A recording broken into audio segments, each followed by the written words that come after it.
नहमदुहु व नुसल्ली अला रसूलिहिल करीम अम्मा बाद फ़ाऊज़ु बिल्लाहि मिनश्शैतानिर्रजीम बिस्मिल्लाहिर्रहमानिर्रहीम। आज का सवाल ये है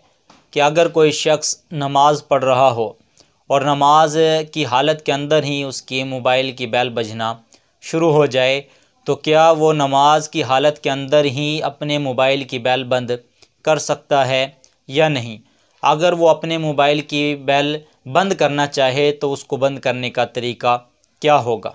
और दूसरा सवाल ये है कि अगर उसने नमाज की हालत के अंदर ही रहते हुए अपने मोबाइल की बेल को बंद किया तो क्या इससे नमाज फासिद हो जाएगी या नहीं।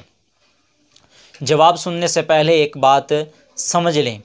वो ये है कि अगर कोई शख्स नमाज के अंदर कोई ऐसी हरकत या ऐसा फ़ेल करे कि जिसको नमाज से बाहर देखने वाला शख्स ये समझे कि ये शख्स नमाज नहीं पढ़ रहा, बल्कि उसकी हरकत और उसके अमल से ये महसूस हो कि ये नमाज की हालत के अंदर नहीं है,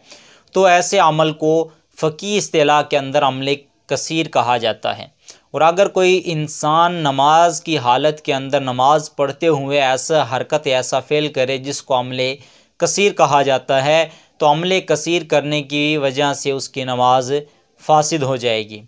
और अगर कोई शख्स नमाज के अंदर कोई ऐसी हरकत या ऐसा फ़ेल करे कि बाहर नमाज से बाहर देखने वाला शख्स उसको नमाज के अंदर ही समझे, तो इस अमल को फ़क़ी इस्तिलाह के अंदर अमले कलील कहा जाता है। और अगर कोई शख्स नमाज के अंदर रहते हुए अमले कलील करें तो इस सूरत के अंदर उसकी ये अमले कलील करने की नमाज के अंदर गुंजाइश है, इस सूरत के अंदर उसकी नमाज फासिद नहीं होगी।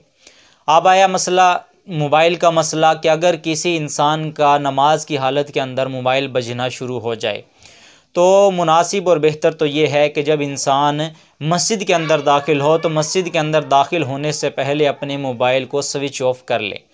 और ताकि मस्जिद के अंदर जाने के बाद गलती के साथ भी किसी की बेल ना बजे। अगर बेल बजती है तो इससे हमारी नमाज भी ख़राब होगी और पूरी मस्जिद वालों की भी नमाज ख़राब होगी। अगर बिल इत्तिफाक कोई अपनी मोबाइल की बेल बंद करना भूल गया और नमाज के हालत के अंदर उसकी बेल बजना शुरू हो गई तो उसके लिए बेहतर और अमले कलील की सूरत ये है कि जेब के अंदर उसका मोबाइल रखा है तो जेब के अंदर रहते हुए ही अपना हाथ जेब के अंदर डालकर उस मोबाइल को स्विच ऑफ करे। और अगर उसने अपने जेब के अंदर रहते हुए मोबाइल को जेब के अंदर रहते हुए ही मोबाइल को स्विच ऑफ कर दिया तो इस सूरत के अंदर ये अमले कलील है और इस सूरत के अंदर उसकी नमाज दुरुस्त हो जाएगी, इसकी गुंजाइश है। और ये सूरत करनी भी चाहिए कि अगर जेब के अंदर मोबाइल की बेल बजना शुरू हो जाए तो बेहतर ये है कि नमाज की हालत के अंदर ही एक हाथ के ज़रिए से उस मोबाइल की बेल को बंद करे,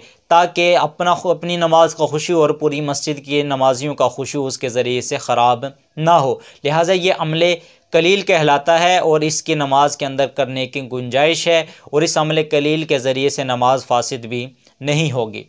अब दूसरा अगर किसी इंसान की जेब के अंदर मोबाइल था और बेल बजना शुरू हो गई और उसने जेब के अंदर उस मोबाइल को बंद नहीं किया बल्कि जेब के अंदर से निकालने के बाद उसको स्विच ऑफ किया या उसके नंबर को देखने के बाद उसको स्विच ऑफ किया, तो लिहाजा ये अमले कसीर कहलाएगा। क्योंकि अगर कोई भी इंसान नमाज से बाहर इसको देखेगा कि एक हाथ के अंदर मोबाइल को पकड़ा हुआ है या मोबाइल को देख रहा है, लिहाजा उसका यह गुमान होगा कि ये शख्स नमाज नहीं पढ़ रहा। क्योंकि अमूमन बाहर मस्जिद से बाहर भी एक हाथ के अंदर मोबाइल को पकड़ने का रिवाज है और मोबाइल को देखने का रिवाज है। लिहाजा दूसरा शख्स इस नमाजी आदमी को देखने के बाद यही तसव्वुर करेगा कि ये शख्स नमाज के हालत के अंदर नहीं है। लिहाजा फ़क़ी इस्तिलाह के अंदर ये अमले कसीर हुआ। और अगर उसने जेब के अंदर से मोबाइल को निकालने के बाद